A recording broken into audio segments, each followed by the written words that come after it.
What's going on, my Filipino lords? So tonight I'm going to be talking about Hokum, which is a film that's written and directed by Damien McCarthy. So Damien McCarthy is this newish up-and-coming filmmaker that I believe has made two feature films so far, one called Caveat and the other called Oddity.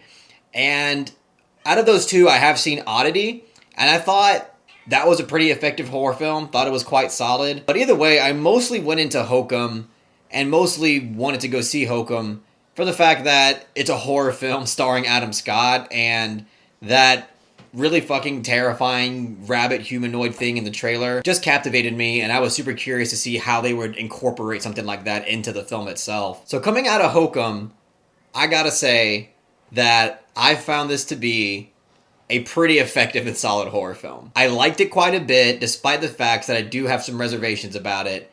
But overall, this was quite an interesting horror experience because it feels like it wants to be almost two different types of horror films. One angle of this movie is really more psychological and is exploring Adam Scott's like past traumas and past regrets. And then there's another element of this film that's more in the narrative department that wants to be this crime, mystery, supernatural type of horror film. And I think it does manage to incorporate both approaches to horror in an effective way. But at the same time, I do feel like in both departments, there is a little bit left to be desired. Because basically what this movie is about is that you have Adam Scott, who writes novels and goes to this Irish hotel that his parents had a past with.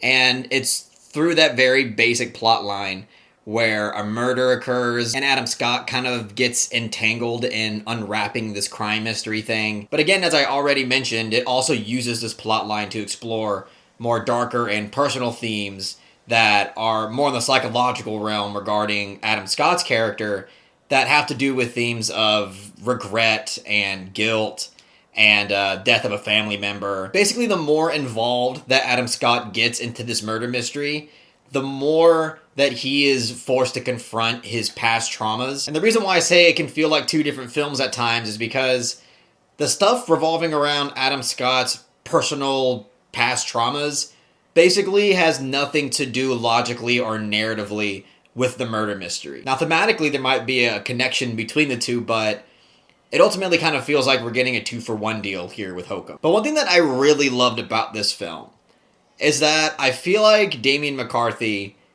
is truly excellent at crafting something that is not only suspenseful, but leads to something that genuinely feels unsettling and terrifying. Most of the time, the jump scares work really well. There's only a few times, especially in the beginning, where it feels like it's just kind of there to make sure the audience is still awake. But like for the most part, I think like not only is the suspenseful buildup to the scare incredibly well executed, but the scare itself feels genuinely bone-chilling. Now, the actual fucked-up looking rabbit human thing, that is something that is specifically part of Adam Scott's trauma. Like, that's part of the psychological element of his character.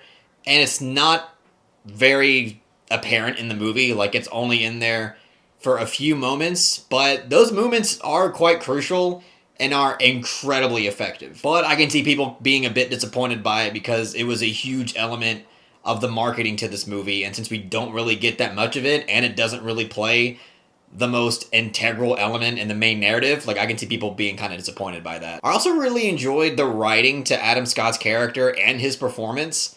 And the reason why I like the writing to his character is because I feel like we don't get protagonist assholes as often as we do anymore, and Adam Scott truly is a bitter and unlikable asshole for a lot of this movie. There are two characters in this movie named both Jerry and Fiona who he does kind of ease up with. Like, he's not so, defensive and not such an arrogant jerk. And I think it's just because of the fact that those two characters, I feel like to Adam Scott's character, like he feels that there's an actual sense of authenticity, like a sense of individuality to them.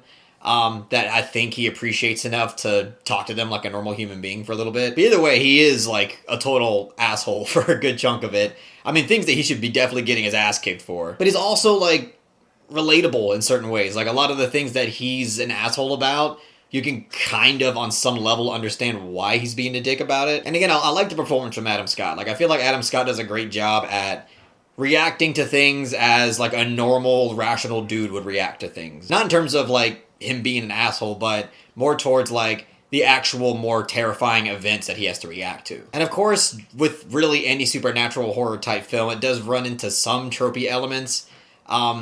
With one of the main ones being the fact that Adam Scott's character is obviously portrayed to be this, really hard-ass skeptic who, isn't opening his mind to the realm of the supernatural. But in regards to that, I did actually like the fact that they incorporated psilocybin mushrooms. And in a way, really the psychedelic concept that's brought into this movie is the bridge that kind of connects the psychological and supernatural elements. Like, it's almost suggesting, and a lot of, like, a film I saw previously called Mother Mary, suggesting that these psychological intense emotions that we feel, like regret, like guilt, these traumatic feelings, really intense feelings, could possibly be in the same dimensional realm as what we perceive to be ghosts in the supernatural. Like, what we're really experiencing as hauntings and as ghosts are really just this psychological element of ourselves that's transcending into another dimension. But I feel like the main thing that I didn't quite like about this movie, and it's building off of something that I already said earlier,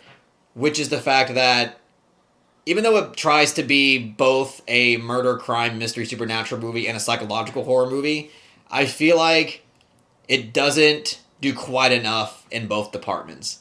Like, I feel like the more on-the-ground narrative element of this movie, the actual mystery that unravels, it's very kind of, singular, it's linear, there's not really a lot there, and the movie kind of sets us up to feel like it's going to be this tricky mystery puzzle that we're going to put together, but really it becomes really simple and streamlined. And same with, like, the psychological trauma stuff. Like, there's not too much there, but it's really about the execution of both of these approaches that made it work more than the writing being incredibly fleshed out or complex. Because there's some moments in this movie that I feel like just don't trust the audience enough. Like, there's, especially like in the last 15 minutes of this movie, there's certain things that get revealed that, could have easily already been inferred, and yet we have a character that is desperately trying to explain this shit to the audience. Or it'll just cut back to a past event and have a character re-spoon feed an idea to us just so that we get it. There's also a moment of sentimentality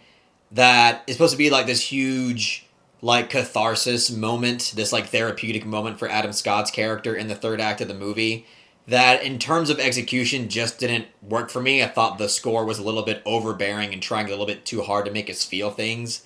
And the overall execution in that respect, along with the writing, was unfortunately a bit disappointing. But I really did enjoy and admire the execution to how his past traumatic event was revealed. Like, when the film finally kind of reveals what happened in his past that he feels so guilty about, the execution there I thought was really haunting and very effective. And again, didn't really have to spoon feed it to us. Like, it just showed us and it was great. But I did quite like the ending to this movie because it revolves around the ending to a story that Adam Scott's character is writing. And I just thought had a uniquely profound way of expressing an idea about generational trauma. And the way that it, again, is built all the way to that in the end, felt actually really well fleshed out. But anyway, I don't know if really I have that much more to say about Hokum. Those are just my initial thoughts coming out of the theater. I'll go ahead and give this a rating. So I'm going to go ahead and give Hokum a solid to strong 7 out of 10. But yeah, I guess that's all I got to say about Hokum. I'm curious to know what you guys think about Damien McCarthy's films in general. I know he doesn't have very many, but I remember a lot of people were really into Oddity, and I've heard good things of Caveat, so yeah, just let me know what you think about those films, and of course, if you've seen Hokum already, let me know about that in the comment section.